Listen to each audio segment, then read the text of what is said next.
Grabe mga ka-dreamers, finally ay ipadi-deliver ko na nga pala itong kubo. Kaya naman pinagtulong-tulungan na nga nila itong buhatin patungo dito sa tabi ng kalsada. Subalit kung napapansin nyo nga ay medyo nahihirapan sila sa pagbuhat. Sapagkat ito ngang lugar kung saan nila ginawa ito ay medyo tagilid talaga tapos may kanal pa sa gilid. Bali gumawa lamang sila riyan na patungan nga ng kubo para pantay habang ginagawa. Sa mga sandaling ito mga ka-dreamers, 12 sila riyan nagtutulong-tulong sa pagbubuhat nga nitong kubo patungo dito sa tabi ng kalsada. Sobrang natagalan talaga sila sa pagbababa at sa awa ng Diyos ay nailabas na nila yung kalahati. Dahil nakikita ko nga sila na talagang nahihirapan kaya naman nais ko sanang tumulong kaso hindi nga pwede kasi nga bagong opera pa ang aking kamay. Bubuhat na nga sana talaga ako riyan kaso sabi ni kuya ay huwag na raw ako tumulong. Mahirap na kasi baka mabantag tapos bumuka pa yung tahi. Finally mga ka-dreamers, after almost 10 minutes ay naibaba na nga nila rito sa tabi ng kalsada itong ating napakagandang kubo. It doesn't just end there mga ka-dreamers kasi nga ikakarga pa rito sa truck. Kaya naman kailangan magkaroon ng full force ang lahat para maikarga sapagkat medyo mabigat nga itong kubo. Kaya nga medyo mabigat sapagkat gumamit nga sila rito ng good lumber na dihamak na mas maganda nga kaysa sa kuko lumber. Pinagtulong-tulungan nga nilang buhatin itong unahan para maisakay dito sa truck. Tapos habang kanilang itinataas ay minamaneho naman yung truck pa. Dahil marami nga pala mga ka-dreamers dumaraan talaga na ibang klaseng sasakyan kaya naman nakatingin ako sa hulihan at unahan. Subalit nakababarino nga yung ilan sapagkat malayo pa nga lamang ay kita nga nila na may ginagawa rito ay napakabilis pa rin talaga magpatakbo. Bali naiangat na nga pala nila itong hulihan ng kubo at ayan na isudlong na rito sa truck. Akala ko talaga kanina mga ka-dreamers habang sinusukat ko nga itong kubo dito sa truck ay feel ko ay hindi nga magkakasya. Kasi nga kitang kita nyo naman na napakahaba nga nitong kubo tapos itong truck ay parang medyo maliit nga. Pero syempre bago nga pala nila yan inarkila ay nasukat na nga nakasya naman pala talaga itong kubo. Ang pagkakamali ko nga lamang ay talagang ako ay overthinker. Abay mabuti na nga lamang pala mga ka-dreamers dahil bago pumatak ang napakalakas na ulan ay naikarga na nila itong bahay kubo sa may truck. Kasama na rin nga pala itong lamesa. Sumilo nga ako riyan dito sa may trapal sapagkat bawal nga ako mabasa dahil yung sugat ko ay hindi pa pwede. At mula nga rito sa medyo malayo ay nakikita ko sila na nababasa na talaga ng ulan. Pero kahit nga umuulan mga ka-dreamers ay patuloy pa rin sila riyan sa pagtatali nitong kubo. At finally mga ka-dreamers, after almost an hour ay aalis na nga kami mula rito sa mulan na itungo nga sa Katanawan. Dahil malakas nga ang ulan ay hindi na ako sumakay sa motor at dito na lamang sa truck. Sa mga nais malaman kung saan nga ba ang location nitong gumawa ng ating napakagandang kubo ay sa Barangay Ahos, Sitio Antonio, Mulanay, Quezon. Bali ito nga pala ang kanilang contact number at Facebook account para kapag nais nyo rin magpagawa ng kubo ay pwede nyo silang kontakin anytime. Batay nga sa aking pagtatanong-tanong sila ay nasa 20 taon nang gumagawa ng kubo kaya naman tingnan nyo ang kanilang pagkakayari. Sobrang ganda at talaga namang napakatibay. O hindi sponsor dyan mga ka-dreamers ha at kitang-kita nyo sa ating part 2 binayaran ko na. Kaya naman kung nais nyo rin magpagawa talaga sa kanila ng magagandang klase ng kubo ay kontakin nyo na talaga. Makalipas nga pala ang 30 minutes mga ka-dreamers na biyahe ay ayan nakarating na kami rito sa ating lupa nga na kung saan natin ipalalagay itong bahay kubo. Dahil nasa bahaging kaliwa nga yung lupa kaya naman ayan nagmamani obra. Medyo mataas pati yung kanilang paglalagyan kaya naman humana pa talaga sila ng medyo mababang lugar kung saan nga sila daraan. Para naman mabawas-bawasan ang kanilang pagbubuhatan, ayan iniurong na ito ulit. Bale, ang mga ka-dreamer nga natin na ito na nagbubuhat ay hindi naman talaga akong kumuha kundi yun talagang aking binilihan. As in sila na mga ka-dreamers ang kumuha na mga magbubuhat tapos ng truck nga na gagamitin sa pagdi-deliver. Kasama na kasi iyon sa aming agreement bago ko pa man ito bayaran. Pero sa totoo pala, pangkaraniwan sila naman talaga raw ang responsible kaya doon. Naman kung medyo malayo kayo tapos nais nyo mag-avail ay hindi na kayo mamomroblema kung sino ang magbubuhat at aling truck ang gagamitin sa pagdi-deliver. Bali na ibaba na nga pala nila itong kubo mula sa truck. Syempre tulad kanina ay tulong-tulong nga sila riyan nagbubuhat. Sobrang nakatutuwa nga sila pagmasdan sapagkat hanggang ngayon nga ay makikita mo pa rin yung bayanihan. O diba dati ko lamang ito ay nakikita sa mga aklat pero ngayon nakikita ko na personal. Tunay talaga na tayo mga Pilipino ay likas na matulungin. At ayan mga ka-dreamers, tignan nyo naman napakabilis nga nila riyan maglakad habang buhat-buhat itong kubo. At kung mapapansin ninyo nga ay medyo mataas talaga ang lugar nitong ating paglalagyan. Tapos nagluluntian pa mga dahon sa paligid kaya naman napakapayapa nga rito. At habang lumilipas nga ang bawat minuto ay sila naman ay nalalapit dito nga sa paglalagyan mismo. And finally mga ka-dreamers, after the long run ayan na ilagay na yung kubo sa tamang pwesto. Dahil natapos na nga sila kaya naman kinuha ko na nga itong aking pamerienda. Para naman kahit papaano ay mapawi ang kanilang pagod. Abay sa totoo lamang mga ka-dreamers, kahapon pa nga nga lamang ay pinag-iisipan ko na kung ano nga ba ang aking ipakakain sa kanila kapag inihatid na nga itong kubo. Kaso nga wala akong isip, kaya naman wala akong naisip.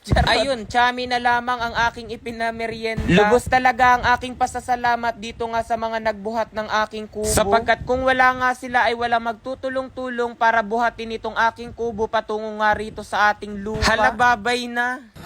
Oh, 49,500. I won 83,100. Ngayon mga ka-dreamers, tuturuan ko kayo kung paano kumita ng napakalaki rito kay PH Pasay. Nasa comment section lang ang link para mag-register at mag-deposit. Huwag nyo kalimutan mag-screenshot sapagkat mamimigay ako ngayon sa GCash. So yan, maglaro ako ngayon dito kay Super Ace. Play! Ito yung pinakamaganda scatter agad sapagkat may 10 spins siya mga ka-dreamers. 400 na agad oh. O yan yung scatter na sinasabi ko. Napakaganda niyan dito kay PH Pasay. Play! 800 agad. Oh, 1, 2. 1, 2. 1, 2.